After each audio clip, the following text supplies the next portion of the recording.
Hi, this is part 2. I had trouble with this intersecting.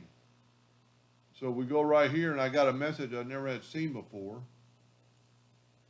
And now I've already fixed it.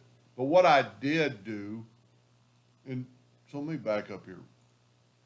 Let me make this outline black. And just move the scale to the fish.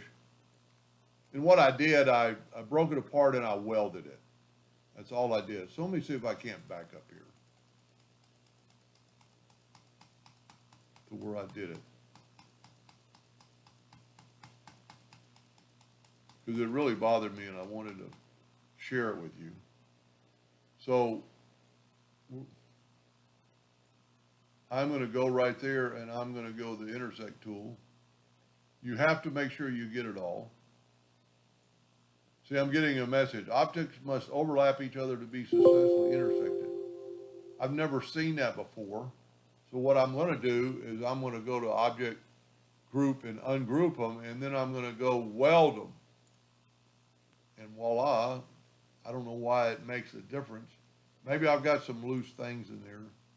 Go to intersect and it worked. Now I can nudge those over. Now I can make them black. And the reason I like this is because I don't have to have that line if I don't want that line. You know, if I want this line there, I can make it black and move it over there, but I don't have to. With the power clip, you don't have a choice. Now I might make one more video on my rendition of putting little fin marks in here. Anyway, I hope that truly helped them a little bit. Thank you for watching.